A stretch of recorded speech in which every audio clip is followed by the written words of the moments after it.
What's up? What's up? And welcome to the Black Side of Liberty. It's your man, Governor Wildstar. Hey, hello, everybody out there. Thank you for tuning in to today's show. I have a very special guest who I will be introducing to you in just a moment here. But first and foremost, to any and all of you that are watching, please say what's up to your boy. You know how this works. Just drop a comment during the show or question or whatever the case may be. Whether you love me or hate me, just say something. Let me know you're breathing, and I'll be sure to pop it up right here during the broadcast. Like right here, Peter Epo, who says, hey, brother, what's up to you, Pete? Welcome to the Black Side of Liberty, and I appreciate you for tuning in, as well as all of you out there that are just watching silently. I appreciate you for watching as well. Just be sure to share this video, share any of my other conversations and interviews, and of course please do definitely subscribe, because I'm trying to grow my audience and expand the message of liberty and freedom, and we have to come together as a community and make sure that we are spreading the word. Okay, so help me grow my audience. Definitely be sure to subscribe, share, spread the word, let everybody know what's going on, and definitely, of course, hit up the website governorwildstar.com and donate. Be sure to contribute whatever you can to help get this cause. We got to start putting our money where our mouth is, people. The Democratic Party, they have their, group of supporters, financial backers. So does the Republicans. So whether it's left wing or right wing, they're fully funded on making sure that their political agenda comes to fruition. We are not. We're the people in the middle, the fringe group, the ones that don't give a fuck about the left wing or the right wing. We just want to fly this bitch. We got to make sure that we start coming together and start investing into what we want to achieve. So right now I'm forming an exploratory committee to run for governor of California, and it's going to cost a pretty fucking penny. Okay, so please definitely be sure to contribute whatever you can right now to support that effort. And like I said, it definitely helps with this show, because it keeps this shit running, so we can continue to provide a platform so people can be heard that are also involved in the liberty movement. I'm doing my best to keep this shit running, but we got to keep the lights on, got to pay the bills. So please definitely be sure to support any way that you can, even if it's just spreading the word. That shit is free. Like I said, share and subscribe. Okay? So, with no further ado, I'm going to quit doing all the shit that I usually do and stop talking, pretty much, and let my guest talk, who I will be introducing to you now. Hey, Kalish, and welcome to the Black Side of Liberty. Kalish Morrow, you guys. Thank you so much for having me on. You gave me excuse to actually do my hair and do my makeup. You look wonderful. I appreciate you for taking the time out of your day to speak with me, as well as my audience, all of the people out there watching that want to be inspired to get involved in the liberty movement, whether they are or aren't. We definitely want to keep them enthused about what we're trying to accomplish. So Kalish Morrow has been very active in the Libertarian Party here in California. I don't want to brag too much about her, so I just want to give her a moment to brag about herself. Please, can you tell the people out there, who the hell are you, so they can know? Yeah, so I am chair of the Libertarian Party of Kings County, so neighbor to Governor Wildstar in Fresno. I am an at-large rep on our the Libertarian Party of California Executive Committee, and I am running for Hanford City Council in District B. Wow, yeah. So the list goes on of all of the accomplishment and credentials for this wonderful woman here. But like she said, she is carving her way into the liberty movement as a candidate out here in Hanford, Central Valley, California, which, like she said, is also a neighboring city to Fresno. She was actually involved in the Fresno parade here. So all of you people that may be looking at her, hold on, my damn phone ringing. I gotta turn off my ringer. So all of you people out there that may be watching and think she looks a bit familiar from many of my previous videos, that's because she was in the Fresno parade, the Mardi Gras parade here in Fresno. So check that out. And she's been very active as much as possible, like she said, in the party itself, but as a candidate. And that's the thing is, wherever you are in the nation, please definitely get involved in your community. It starts first on the city, on the local level, and then it works its way up to the executive level, whether it's state or country, you know. And people like Kalish are definitely doing their best to just pave that way. So I want to talk to you, Kalish, because we hear about a lot of these issues going on in our country, whether it's homelessness or drug use or poverty or abuses of abuses of authority by police officers, police shootings, etc. You know, every issue is pretty much it changes and it varies no matter where you are. People rarely hear about small cities like Hanford, where you are, you know. So if you could just address the issues that are happening there in Hanford, and what would you do about them were you to actually get elected? Because I'm pretty sure the people, you know, watching there locally want to vote for you. Tell them why they should. Well, you know, I've got a few things on my platform, but I think one of the biggest issues I'm seeing that we're going to have to be addressing here is, decreasing our regulations for small businesses and large businesses, but mainly for small businesses. And I'm really worried about what kind of cash grabs there might be in the future too from our city. Yeah, everybody's hurting. Down to the individual, the business owners. We've got our cities are going to be hurting. The state's already running up its deficit. Like, it just keeps going and going. And so what we have to be mindful of is these, kind of bureaucratic cash grabs that we're going to most likely be seeing to try to offset the red, them running into the red.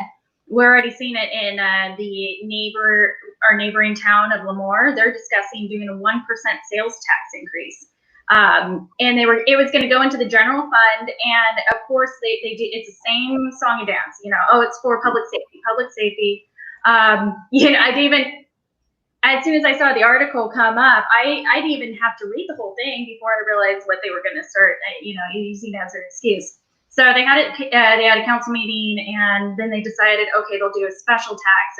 It'll sunset in 7 years or whatever. But these are the kinds of things that we see in cities where it's just like, just the cash grabs that come out there. Sorry, I'm having a hard time with that combination of words. No, you're right. They definitely swoop in with money, lots of money, the big money investors, and gentrify all sorts of neighborhoods. And that's really what they want. They want to come in where the real estate is cheap, where businesses are going out of business, where it's an impoverished community, and they buy up the neighborhood, make it more expensive for people to live there or to work there. And then that's how they end up ushering them outside of the community. So you're right. A place such as Hanford could definitely experience that, especially after this coronavirus lockdown. The majority of the small businesses here in the state have suffered tremendously because of it. And then the government comes out with these PPP loans that, they favor more of the larger corporations that don't even need the money. Businesses making, hundreds of millions, if not billions of dollars a year. But yet the small business owner isn't able to even get that loan. And then if they are, they're pretty much owned by banks at that point. So we're seeing that happen as well. So with a small town such as Hanford, what has been the response to the coronavirus lockdown? And then now you have the governor mandating this whole mask deal. So I'm pretty sure they're furious about that. You talked about, them being overregulated. That just adds to the problem, right? Right. So because we're such a rural area, and we're also a pretty conservative area too, we love, and you find in the conservative areas where they like their freedoms a little bit more. And there has definitely been a lot more resistance to the mandates, including our county officials too, where they finally, they were going along with everything early on just to kind of be on the safe side. But then they just realized, like, we just aren't seeing the crazy numbers that you're getting in places like LA or San Francisco. We're not those towns. We have a more rural population, so the spread isn't as crazy, not even close. And so yeah, it's kind of like been business as usual, other than shutting down the businesses. But eventually our sheriff came out, and as well as our county officials too, that were just like, hey, if you want to be open, be open. You're not going to have any issues from us. Yeah, and it's causing this stigma with the whole mask thing, to where if you don't wear a mask, you're being discriminated against. People are harassing each other. We're seeing more and more videos about that surface, on social media or in the news, where people are actually being confronted by other people in the community saying, hey, why aren't you wearing a mask? You should be wearing a mask, and you're a threat, all of this other stuff. So for a place such as Hanford that is mainly conservative, like you said, conservative minded, rebelling against these type of regulations, it comes, I would guess, one would think that you would want to start considering secession again, since Hanford is one of the areas that I guess was included in the whole Jefferson, the state of Jefferson movement, which if you guys haven't heard about yet, please definitely Google the state of Jefferson. So that takes me on to my next question, because we've been hearing about these autonomous zones popping up all throughout the country, or throughout the state, like the one in Seattle, this CHOP zone. So since libertarians definitely promote more liberty and freedom of the individual, and we ourselves are sovereign beings, with no, governing body other than our creator, so are autonomous zones a good idea? I mean, especially for the state of Jefferson. Hell, they could just automatically declare themselves a 51st state if they wanted to, opposed to waiting around going through the rigmarole like they have been. So could an autonomous zone actually work for the state of Jefferson? I think the whole the autonomous zones is a really interesting concept that we're getting to see. Having people learn how to step up and take care of themselves and police their own areas. I was actually having a really great discussion with somebody else a few weeks back about it, and it was just kind of funny, like, they were just so angry about this idea of this autonomous zone, and then they're just saying, Trump just needs to go in there and start, bombing them or whatever to restore order. And I'm just like, whoa, hold on, okay, let me hear you out. Why would you think that they need to do that? And they're just like, because they're hostile. And I was like, well, and this was a few weeks back too, but it was, at that time it was like, well, that's actually not turning out to be true. The people are going around kind of policing their area are de-escalating situations, telling people to not graffiti other people's buildings. They've been de-escalating it. And so I'm like, but you're saying that they're a hostile place. Well, why is that? And they said, well, because they took over land that's not theirs. I'm like, okay, but going in and bombing these areas, now the U.S. is the one that's being hostile. And they were just in total disagreement with me. And anyway, it ended up being a really interesting conversation. And it's crazy that people are even considering attacking American citizens on American soil. And for some reason, they've lost that concept that these are still Americans, and they still have rights that even if they felt like they was in the wrong, should be dealing with some judicial process here, But that's the problem, is the people in these autonomous zones feel like they cannot trust the criminal justice system. They cannot trust the American government to serve them with justice. So they're taking into their own hands to provide it for themselves. So with these communities that have been, that have been demanding defunding the police departments, an autonomous zone would be a great way to achieve that. Like what they did in Seattle, and restoration of the person's natural right to bear arms would definitely keep more people of the community safe, because now they're not feeling as threatened. They have a gun in their hand, or something else, some other way to protect them.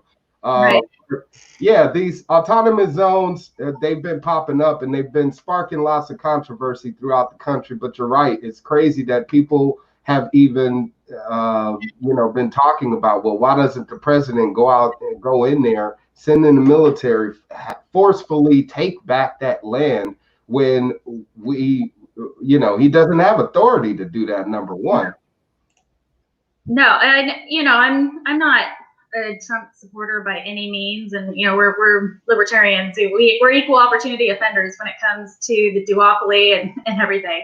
But to hear people saying that Trump should have been doing more, whether it was mandating a quarantine or saying that people need to be bombing these autonomous zones, I think that he has done a good job in staying out of situations that are local issues. These are state issues.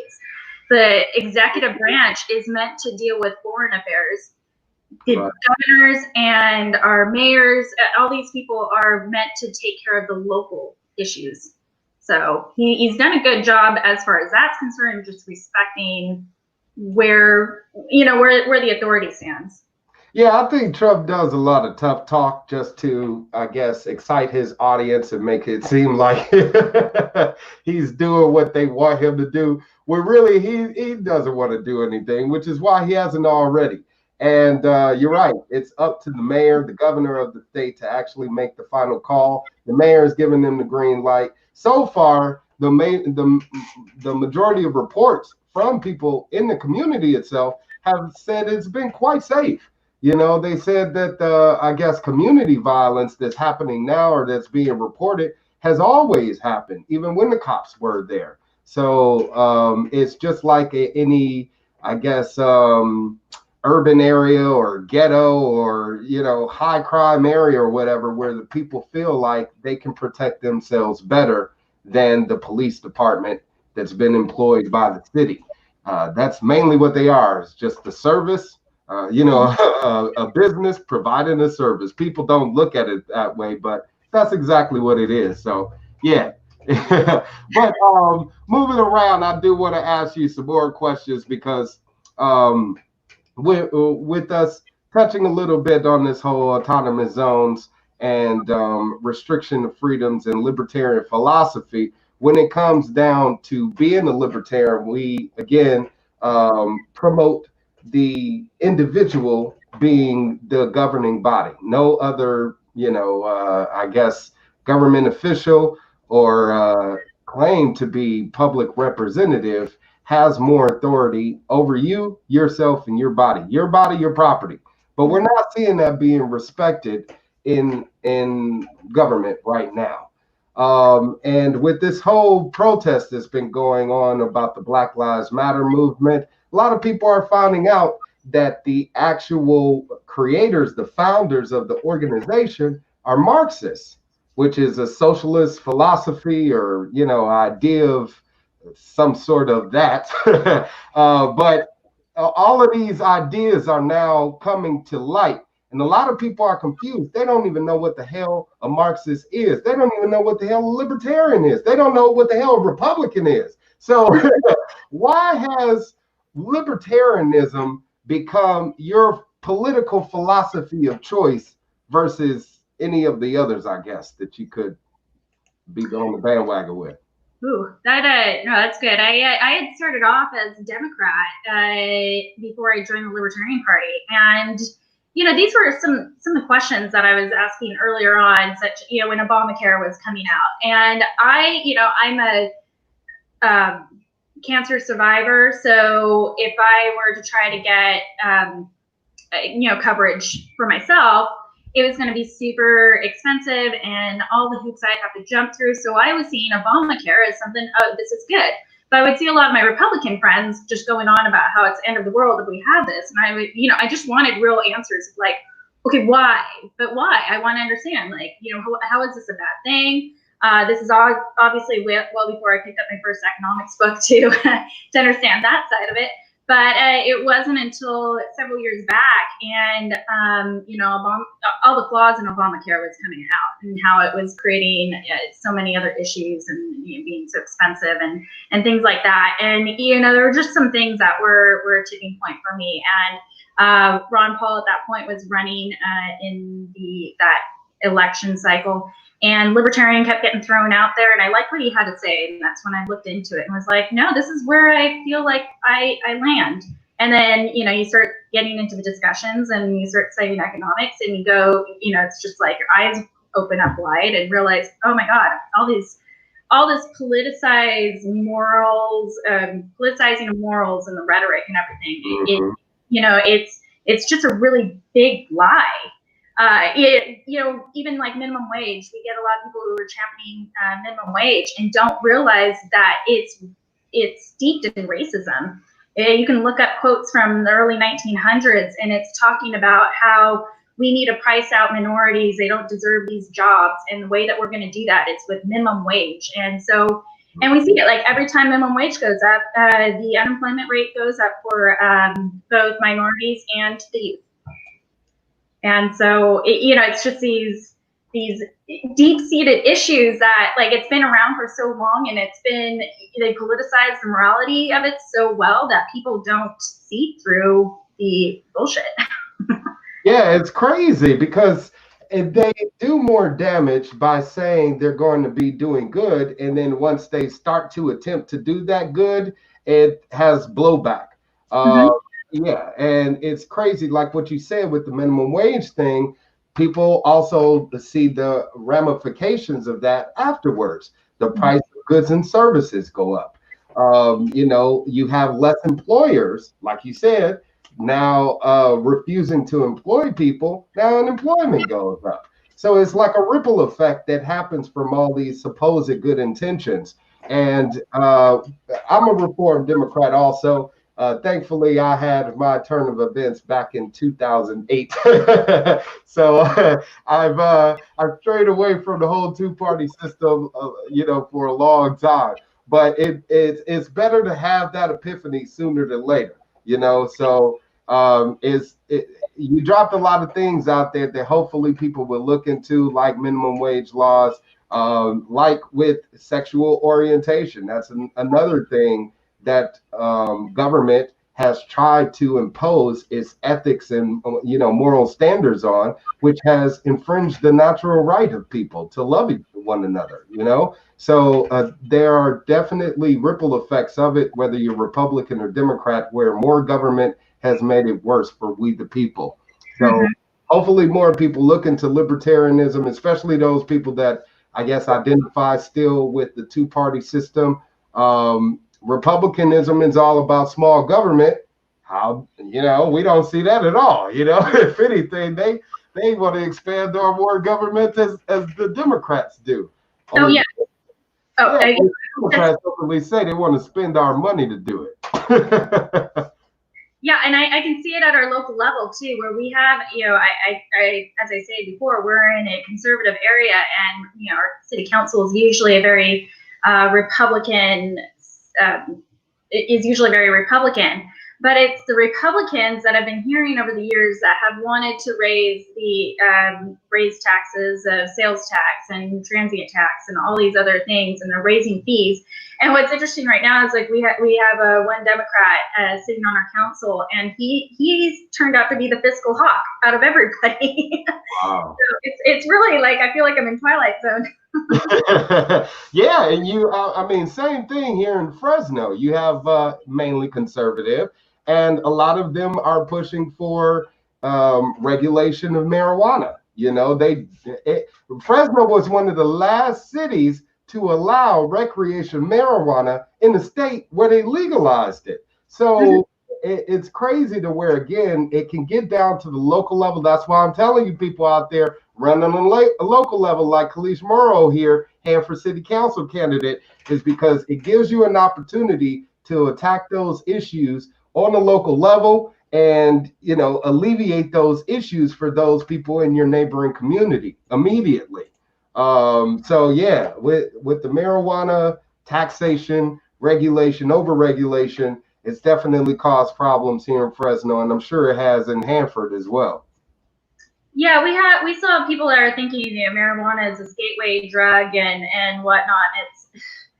But really, it was from it being on the black market, and you get marijuana that was tainted with something harsher, and then people would get into harsher drugs, and now that it's more mainstream and more regulated, for lack of a better word, we're seeing a better quality product, and people are really getting the benefits out of it. I was one that never used it before. I didn't like it, but a few months back, I've actually went and got some vape pens, just because, especially dealing with politics, I deal with anxiety just like anybody else, and sometimes it's hard to shut off your brain at night, and you don't want to go the unhealthy way of self-medicating with a bunch of alcohol or something, but it's just a small hit of the pen, or you get somebody using edibles or whatever, and it's a nicer way to just kind of relax and deal with the anxieties that we deal with every day, but you're not necessarily getting stoned or anything. People just don't understand some of the different benefits that you can get out of it. And then even I thought it was really crazy when Oakland was going, okay, we got marijuana. Now let's go for psychedelics. And I was like, hold on, guys. Now that I know about it more, it's really, psychedelics, LSD, mushrooms, those kinds of things are really beneficial in alleviating PTSD and other kinds of issues that people are having with different psychosis and whatnot, if it's in a good environment. And so it's they're very holistic and medicinal versus what we would get from a prescription. Right. Yeah. Even the federal government has started to, I guess, prescribe MDMA, which is basically Molly, ecstasy, to military veterans for PTSD.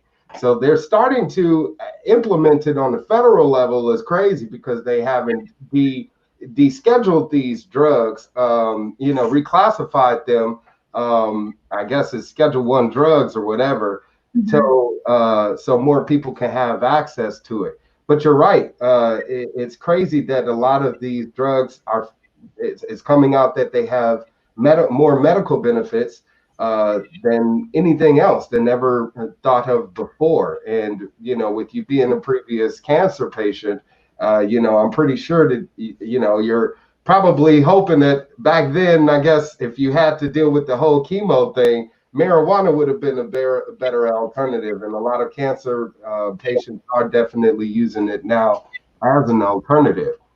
Even with the coronavirus shit, I'd rather smoke some weed to get rid of the Rona than damn take a Bill Gates vaccine. So forget all about it. So thank you for answering that. So I want to appreciate thank you so much, Kalish, for being here with me, and say that I appreciate you for answering all my wild ass questions, because they're pretty random and off the cuff. So thank you very much for answering them all and being such a wonderful sport, because none of my guests ever know what the hell I'm going to ask. So thank you very much. Thank you for having me on. Pleasure indeed. And before I let you go, I do kind of like to lift things up and end things on a more positive note, uplifting tone of energy. So I want to take a moment to kind of dispel some of the stereotypes that we hear about out there between black and white and whatever the case may be, different cultures here in America. So one wide misconception is that only black people drink Kool-Aid. Okay, so I want to ask you, Kalish Morrow, can you clear this up for everybody out there? Have you ever drank the Kool-Aid? Because we want to know. I mean, it's a universal thing. I have. I've drank Kool-Aid. I like watermelon. All right. Okay, what flavor Kool-Aid? Because we got colors here. We got red, we got purple, we got orange. which doubles as a color and a flavor. I think the red flavor was usually my favorite one, and it always doubled as a really good hair color for me too. Cool. Well, you heard it here, people. Kalish Morrow has drank the Kool-Aid and she likes it. She likes the red card. She even used it as a hair dye at some point. Yeah, it dyes your fingers and shit. It takes a while to get off. A lot of people don't understand the troubles of Kool-Aid. But thank you very much, Kalish, for answering that question. And like I said, answering all of the others that are asked here on the Black Side of Liberty. We appreciate you. Thank you so much for having me. It was a good time.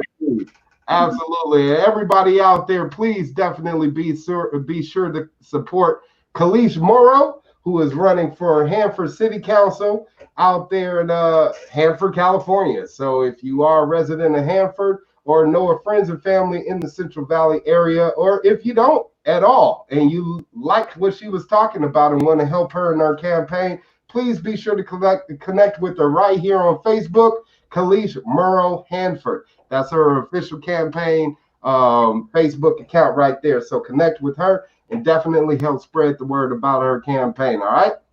So before I let you guys out of here, I just want to make a few quick announcements, because what she was talking about with regards to this whole mask thing and these mandates that's happening here in California, whether you're against the coronavirus lockdown or for it, our civil rights, our natural rights as human beings are being violated by the governor, okay? We need to get rid of the governor. All of your city officials, they're just doing their jobs. Whether it's a police officer, whether it's a city council candidate or, city council official, whatever the case may be, they're doing what the governor tells them to. So please definitely help us get rid of the governor of California. His name is Gavin Newsom. You can look him up, Gruesome Newsom. He's an awful man who has somehow ascended through the ranks of the oligarchy to, get his paved way into the governor's seat. We want him out, so please definitely visit the website recallgavin2020.com, print out the petition. We need wet signatures, boots on the ground, people helping all over the state. So print out the petition, circulate the petition, get those signatures, and submit them as soon as possible, okay? Please definitely help with that effort, because it will help us reduce the amount of civil rights abuses. And if we really want criminal justice reform in California, that's definitely one of the first ways to bring it about, okay? So check that out. And thank you to all of the people out there that were dropping comments the whole entire time. Sky and Earthwatch says Liberty One, being free within society from oppressive restrictions imposed by authority, the power or scope to act as one. Pleases what? Pleases me, pleases you, pleases everybody. I think we're all pleased by that idea to live free within the society without any restrictions, especially if we're doing so peacefully and civilly. And Scott Schmidt says, who's the replacement? Who, for Gavin Newsom? Me. That's right. Governor Wildstar. You better Google it, damn it. I ran for governor of California twice. All right, once in 2014, then again in 2018. And I will do so again if we can get rid of Gavin Newsom right now. So please, Scott Schmidt, check me out. Nicholas Wildstar, former Libertarian candidate for California governor and mayor of Fresno. And I would love to have the honor of serving you and we, the people of California, being given the opportunity again in this special election. If we can recall Gavin Newsom now, okay? So thank you all, Scott. Sky and Earth, Forrest, Darden, Mitch, Crackhead, Joe, Crypto Alpha, and Peter Yeeple, all of you people out there for dropping comments during the show and spreading the word. I appreciate you. And also to all of you out there that are watching, that live somewhere where you should be voting, please definitely vote. We still do have primaries happening right now before the November election. So if you live in a city or state where your primary is coming up, vote, vote, vote Libertarian. Vote Libertarian. Fuck the two-party system. Don't vote for Trump. Don't vote for Biden. They already got enough electoral votes to lock in their nomination. The reason why I'll say vote Libertarian, Joe Jorgensen, is if we can get her percentage up with the amount of votes that she has, then she will be qualified to join the debates. That's what we want to that's what we want. Help her reach that voting percentage right now in the primary so she can be eligible to get in the November debates for the presidential election. Okay, so please again, vote, vote, vote Libertarian. All right. And please, definitely, all of you that are out there watching it, come back so we can talk again.